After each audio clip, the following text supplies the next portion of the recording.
Good morning, everybody, and welcome to this episode of Integrative Behavioral Health Care. I'm your host, Dr. Elise Snipes. Today, we are talking about one of the affective aspects of integrative behavioral health. We're talking about releasing anger in all its forms and anxiety and depression. So, what are we really talking about? Well, when I say anger in all of its forms, what I'm talking about is obviously anger, hatred, irritation, resentment, guilt, which is anger at yourself for something, jealousy, which is anger at somebody else for something that they have, envy, which is similar to jealousy, just kind of a different word, and grief. Grief, remember, is also going to be talked about over in depression, because when we go through the grieving process, we go through denial, anger, bargaining, depression, and acceptance, not necessarily in that order. When I'm talking about anxiety, I'm talking about the various forms from just general stress to worry, fear, panic. And depression is obviously, you've got your quote, run-of-the-mill depression, your clinical depression, and the depression that comes along with grief. So we're talking about all of these dysphoric feelings. When we hold on to dysphoria, it keeps our HPA axis revved. It's kind of like training with a bungee cord. You are trying to get away from it, but the dysphoric feelings are like this little guy back here that is just holding you back. It's taking your energy and you're trying to get away, but you're just kind of stuck. Physically, when that happens, it drains our energy. It can alter our sleep quality because we are on high alert. It can increase inflammation. It reduces immunity. You know, all of the things that we talk about that happen when that HPA axis stays activated for too long. Affectively, when we're dysphoric, a lot of times we don't have just one simple dysphoric emotion. If we have depression, we may also have guilt and anger and resentment on top of it. So affectively, when we are feeling unhappy, there are often a lot of associated emotions. In acceptance and commitment therapy, Hayes talks about that as dirty discomfort. So if you want to learn more about that, you can watch one of the videos on acceptance and commitment therapy. I digress. Cognitively, when we are in HPA axis overdrive, we are not going to think as clearly or as flexibly because we are in fight or flight mode. We kind of have tunnel vision going on. So it'll be easier once we release this dysphoria to think more broadly, to think more flexibly.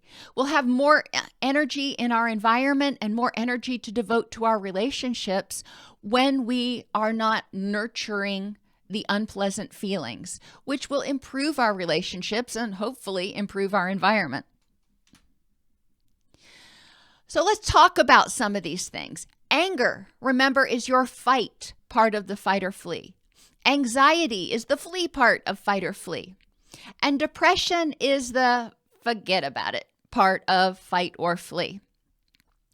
Anxiety and anger are responses to perceived threats. Remember, when you feel anxious, when you feel angry, it doesn't necessarily mean there is a threat in this context at this point in time.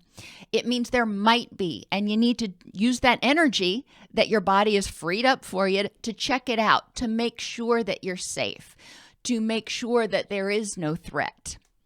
Depression indicates a state of helplessness and hopelessness, which can be a response to an ongoing threat with no hope of resolution.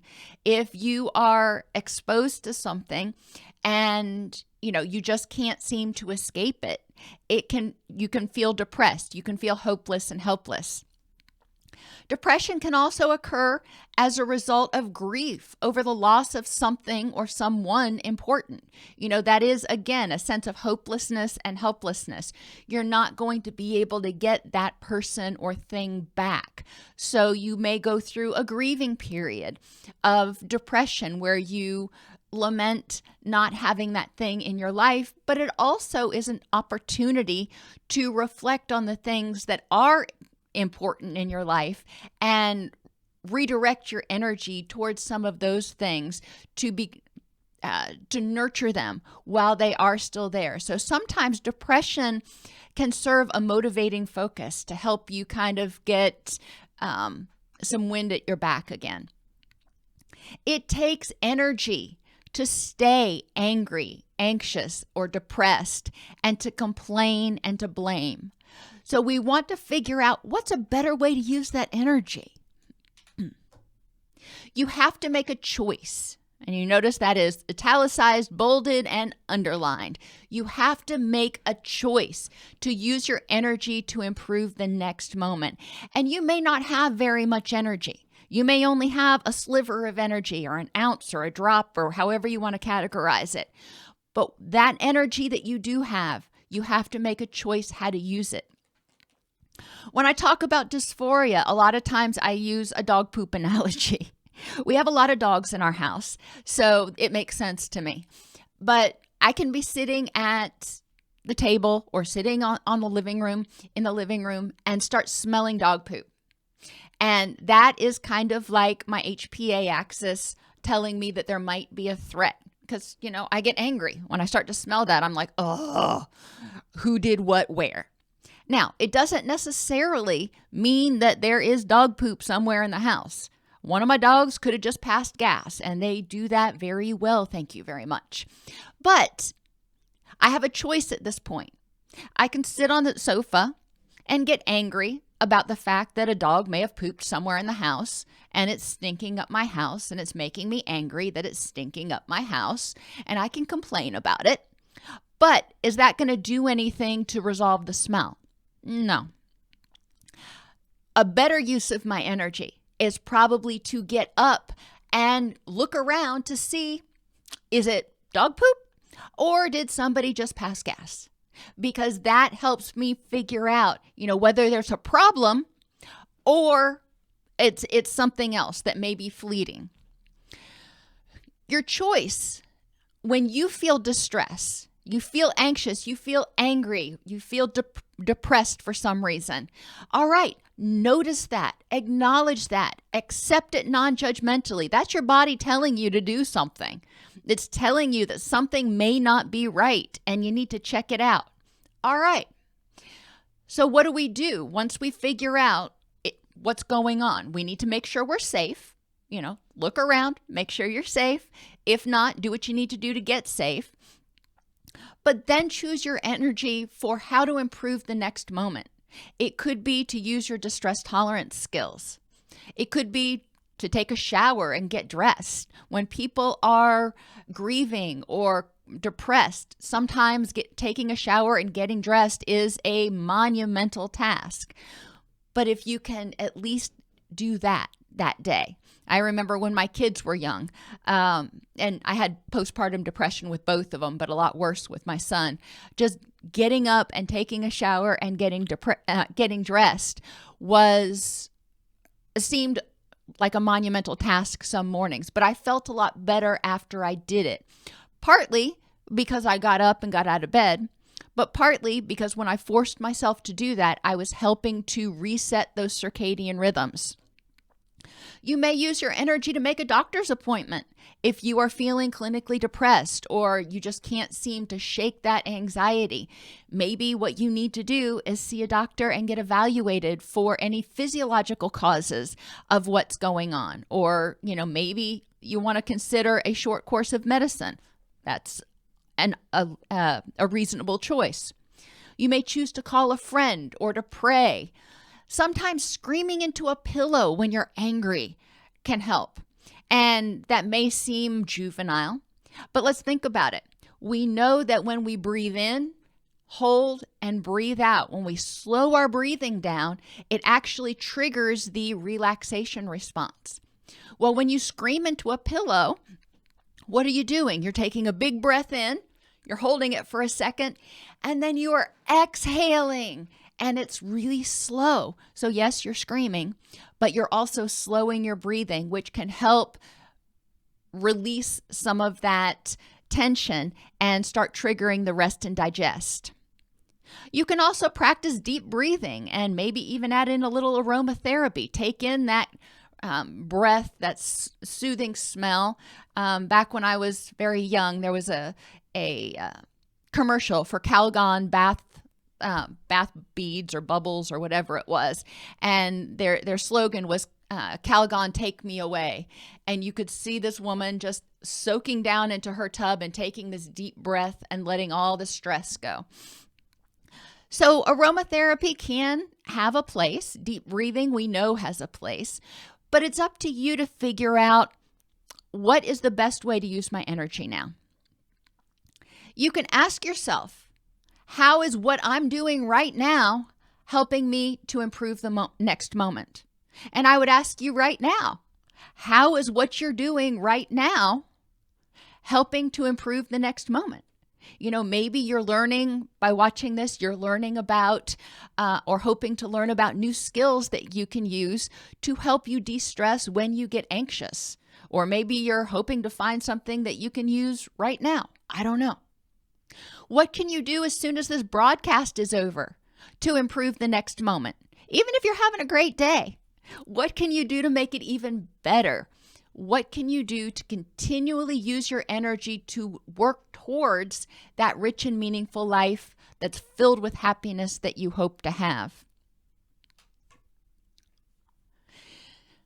Feeling threatened or hopeless, so angry, anxious, or depressed, represents a state of powerlessness. We don't like to feel powerless because that makes us feel vulnerable. It makes total sense. And even the primitive parts of our brain, back in that amygdala, says, I don't like this. I don't want to keep feeling this way. All right, that is reasonable. What are your early warning signs of anger, anxiety, and depression? Sometimes if we can catch these things early before irritation turns into rage, it's easier to check it out, improve the next moment, and reverse course. What can you do so when you notice these signs, you can de-escalate? What helps you when you start getting angry? What helps you de-escalate? Is it going on a walk? Is it taking some deep breaths? What works for you? Keep a list of these things, because when you're in that moment, when you're in that zone, you're not going to be thinking broadly about, okay, what are my options? You want the distress to stop. So it's nice to have a little list right there by your computer, on your mobile device, wherever, that can help you out. Along with this, when you start feeling angry, anxious, depressed, what can others do to accommodate or help you? Sometimes it just means getting out of your way and leaving you alone so you can have a minute to yourself. Some people really just need some me time. Other people need a hug. Some people want someone to talk to. What is it that other people can do for you? When I worked in community mental health, that was one of the questions that we would ask everybody at admission. When you are experiencing distress, what things are most helpful for us to do, and what things do you absolutely not want us to do? What things are most not helpful? And that gave people the option or the ability to state, when they were clear-headed and able to think about the options, what would be most helpful, and give us a clue about what might actually make matters worse. Another thing that you can do, before we release it, we've got to figure out what causes it and what to do about it. So another thing that you can do is identify, what are your triggers in general? What things generally make you angry? You know, I get irritable with people who are rude, for example. And going through and identifying the things that trigger your emotions. You know, I get depressed when I see an animal or a person that's suffering. So I know that's one of my things. Once you identify these situations that are general triggers for you, identify what aspects of the situation you have power over. What can you do to feel empowered in this situation?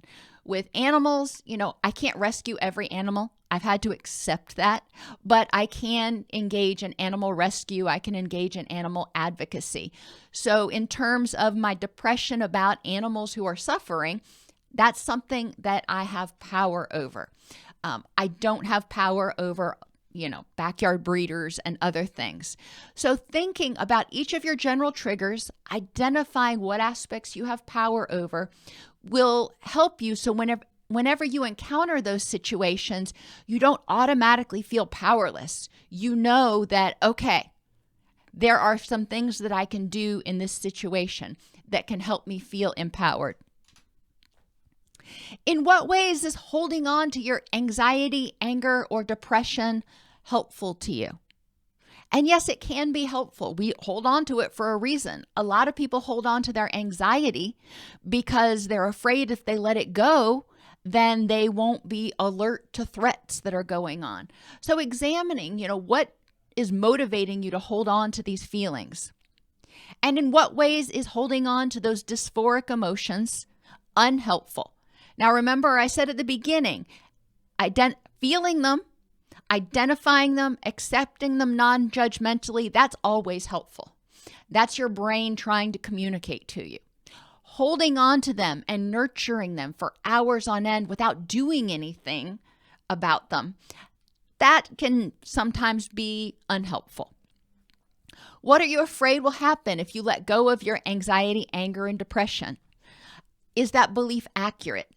Is the belief that if I let go of my anger at this person, they will hurt me again?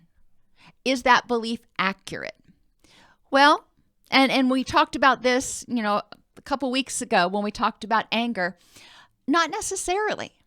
Forgiveness just means letting go of that anger, just means you are choosing not to give them a steady dose of your energy all the time. It doesn't mean you're forgetting what they did. It doesn't mean you're not learning from what they did. It doesn't mean that you're not protecting yourself from them. It means that you're choosing not to invest that emotional energy over there. You're choosing to save that for your rich and meaningful life and those relationships that are important. Once you've identified what you're afraid will happen, what can you do to address those fears to keep yourself safe? The next thing you can do is make 3 lists. Identify, one for anxious, one for angry, and one for depressed. Identify what you currently are anxious about, what you currently are angry about, what you currently are depressed about. Once you have it down on paper, you can start dealing with it. Get it out there so you can see it, and then you can start crossing them off your list as you deal with them. For each one of those situations, ask yourself, become mindfully aware, what are the facts about this issue in this context at this time? Am I safe? If not, what can I do to get safe? Safety is always the first priority. How does this situation remind me of a past time when I felt powerless? And what is similar and different in this situation? You may be in a relationship. It often comes up in relationships. You've been in bad relationships in the past. You're in a relationship now, and you start feeling abandonment anxiety. You start feeling anxious. Well, okay. Am I safe from abandonment right now? Am I safe in my person? If not, what can I control to get safe? You can't control whether that other person comes or goes, but what can you do to make sure that you're safe from harm? How does this remind me of that past relationship when I felt powerless? Okay. Maybe that your significant other is engaging in similar behaviors. All right. So what's similar and different in this situation? Well, one big thing is it's a different significant other. So we do want to consider that. And asking yourself, do I know that for a fact, that this person's behaviors and the way they're acting mean the same thing that other person's behaviors meant?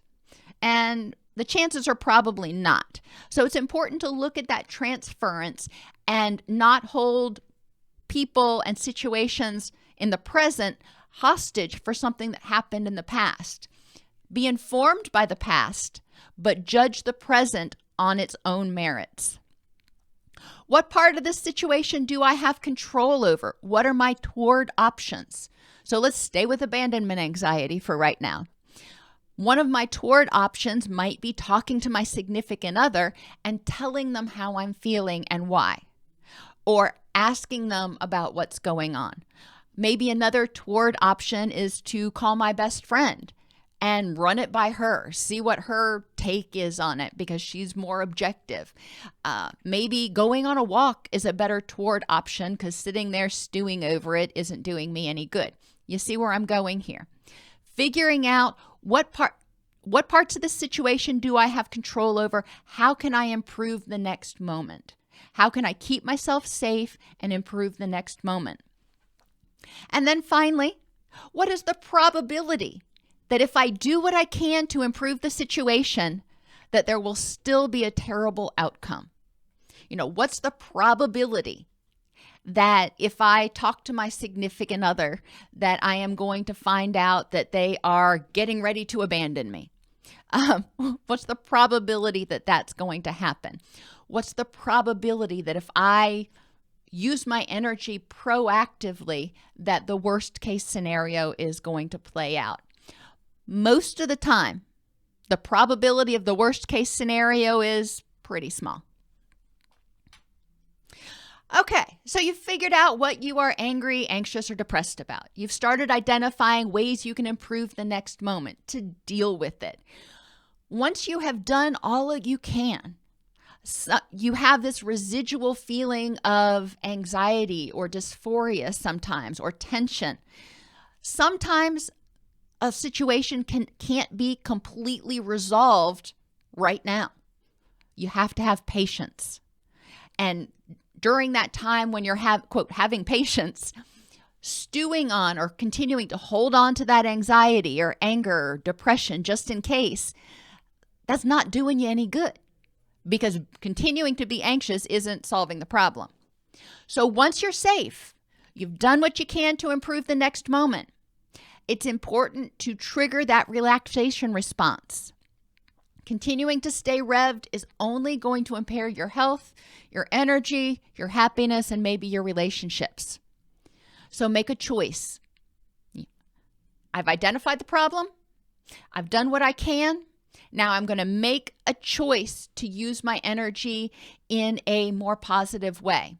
And you can use the acronym CATS if you want. Contributions. If you engage in contributory activities to help others, maybe you go help your neighbor do yard work or go volunteer somewhere. That may get your mind off of it. That also promotes serotonin, dopamine, and oxytocin release. Activities to distract yourself and increase positive emotions. That also is going to increase your serotonin and your dopamine.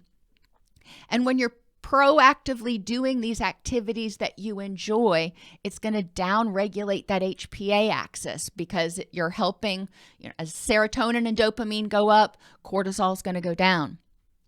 Thought restructuring.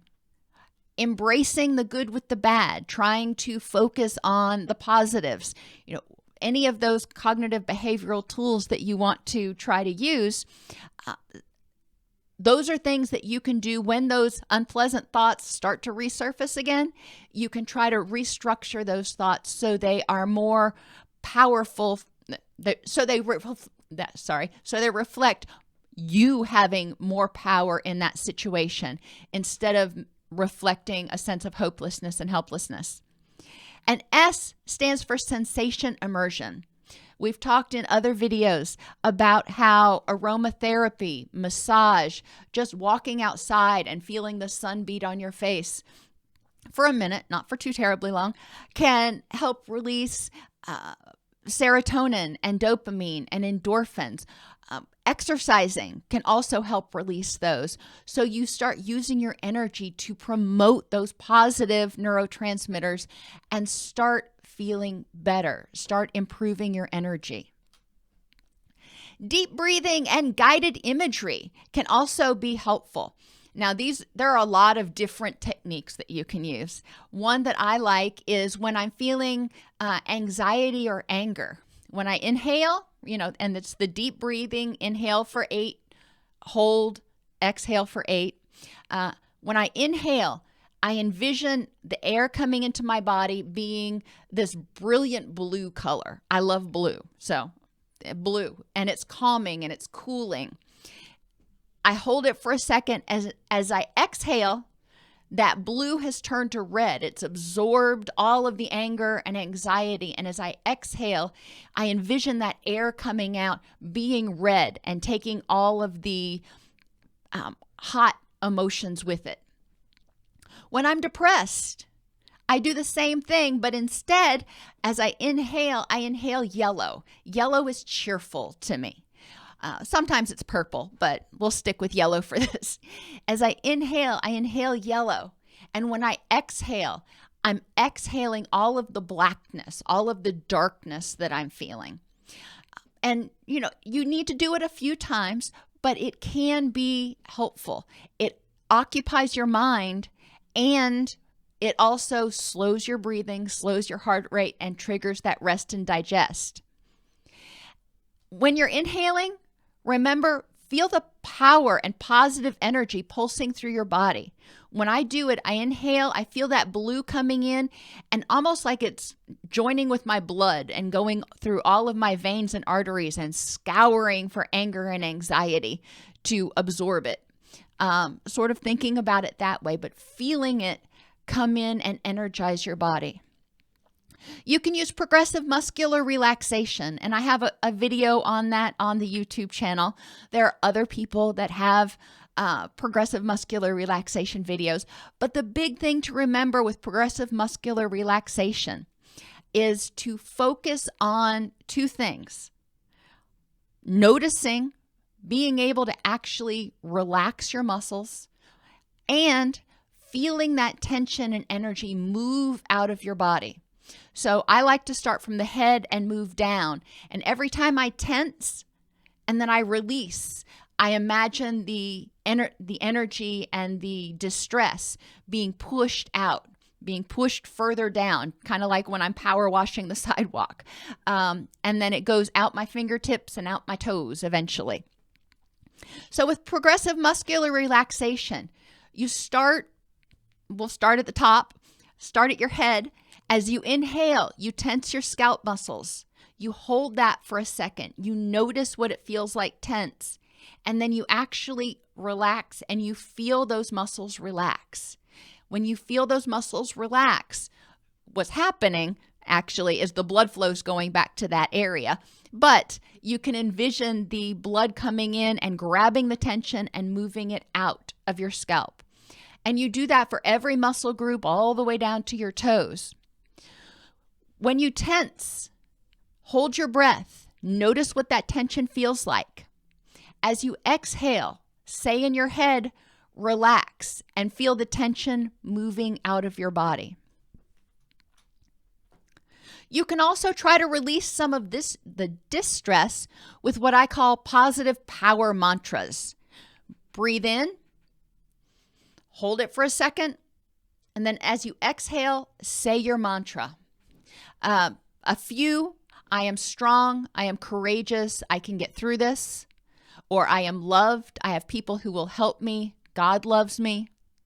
I am safe, loved, and protected. Or I choose to be calm and at peace.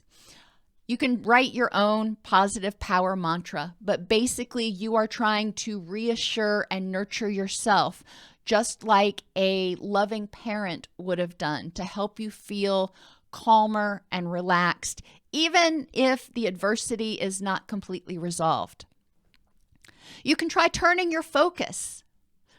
Instead of focusing on the problem, turning your attention, saying, okay, the problem exists, but I'm going to shelve it. Sitting here focusing on the fact that my arm's broken isn't going to make it heal any faster. So, okay, my arm's broken, got it. I'm going to focus on these other things over here that I'm grateful for. You can also do a mindfulness activity and really focus on the present moment. And when you start feeling that anxiety or depression creeping back in, again, check, make sure you're safe. As long as you're safe and you've done everything you can, identify the positive things that you notice right now. With guided imagery, you can go to your happy place. And I have a couple different guided imagery meditations on the YouTube channel, but it just helps you to sort of transport yourself in your mind to a place where you can completely relax. You can also visualize yourself becoming happy in the moment. Imagine, okay, I'm not feeling great right now. I'm going to visualize what's the next thing I'm going to do to start feeling happier. Visualize, the next 10, 15 minutes and see yourself doing things or see yourself getting happier. Some people like to journal about it. Get it out on paper and then give it to the universe. Once it's there, you don't have to worry about forgetting about it. You write it down and you can give it to the universe. Some people prefer to give it to God, their higher power, whomever. But once you get it out, then you can put it in a box and choose to revisit it. Then you have a choice about, all right, I'm going to leave that there. Some people they feel they need to revisit it periodically. Other people, once they put it in that box, it's like, okay, I've done all I can do. I'm going to put it on the shelf for right now. Try doing exercise or something cathartic to redirect that energy and promote the release of endorphins. Cathartic means using that energy in a way that helps you feel a little bit better. For example, going out and taking a ball, if you're angry, going out and taking a ball and throwing it as hard as you can against the wall, playing handball, basically, for a little while. Exercising can be good. Push-ups, something else that you can do pretty easily without a lot of equipment. The last suggestion I have is what I call fake it till you make it. And I don't mean ignore your feelings completely. I don't mean fail to take care of yourself. Acknowledge, accept unconditionally, make sure you're safe, and then choose.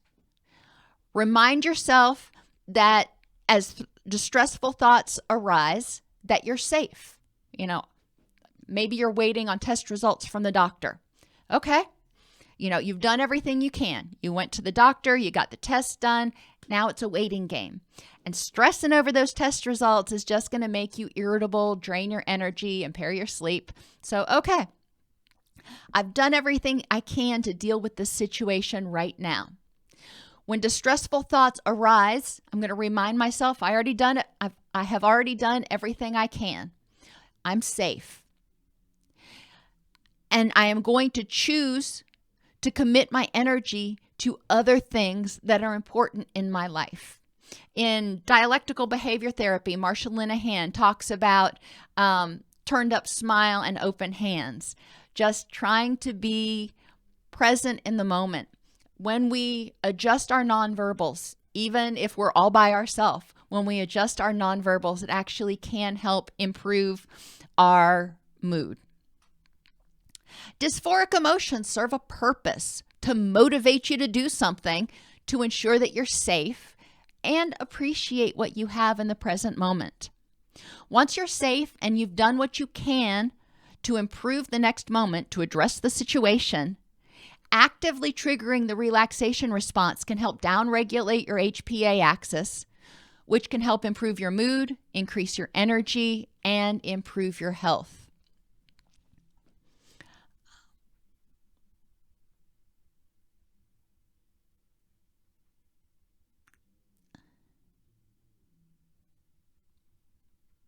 All right, in terms of questions, I'm looking at what we have going on right here.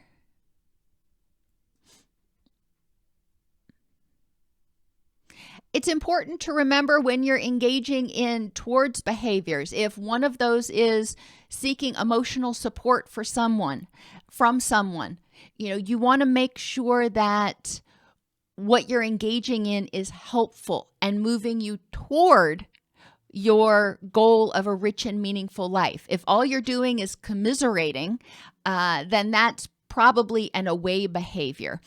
We can engage with others who are going to, as we say in addiction, co-sign on our BS. And that's not helpful. So it is important to make sure that your relationships are pro-social and proactive and promoting you towards your rich and meaningful life. Providing support, providing validation, providing empathy, and providing encouragement to take that next step forward toward what you think is important.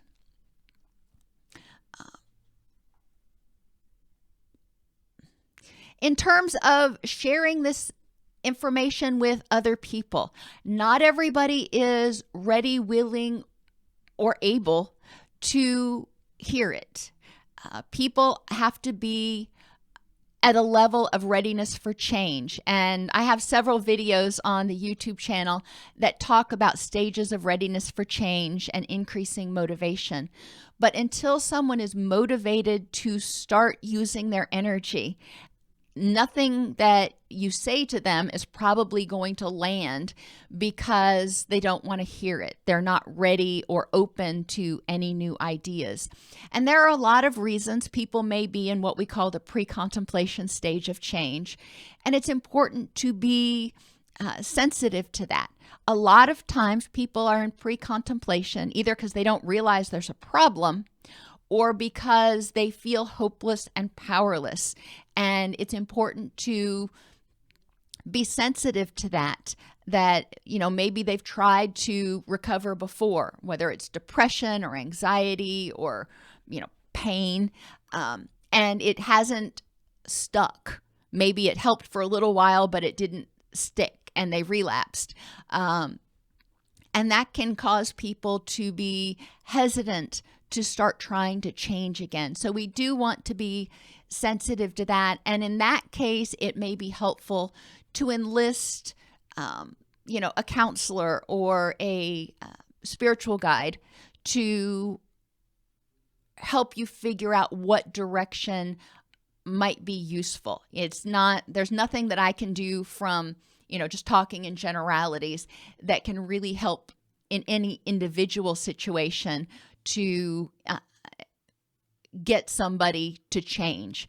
People are going to change when they decide they're ready to change. All we can do is hope to bolster their motivation with motivational interviewing techniques or motivational enhancement techniques. Are there any other questions?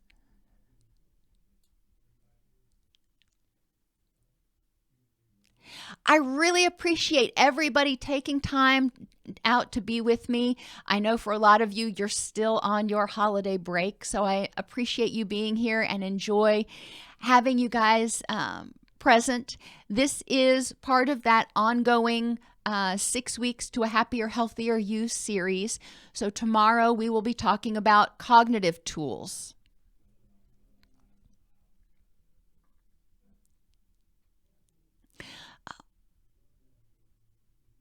In response to your question about avoiding people who are going through similar situations, no. Support systems can be super important, but it is whether you are engaging with people who are empathetic and encouraging and supportive of proactive, positive forward movement, or you are in the quagmire of a group of people who just want to sit around and complain, is the non-tactful way to say it. Support groups are not created equally, but some support groups are very helpful, and I do encourage people to find support groups that do have helpful people in them. And not everybody in a support group may be helpful. There may be certain people that are more proactive than others. But ultimately it comes down to when you interact with this person, do you feel understood, validated, supported, and empowered? Or does it just reinforce your sense of helplessness and powerlessness? Have a great day, everybody, and I'll see you tomorrow. Same time, same station.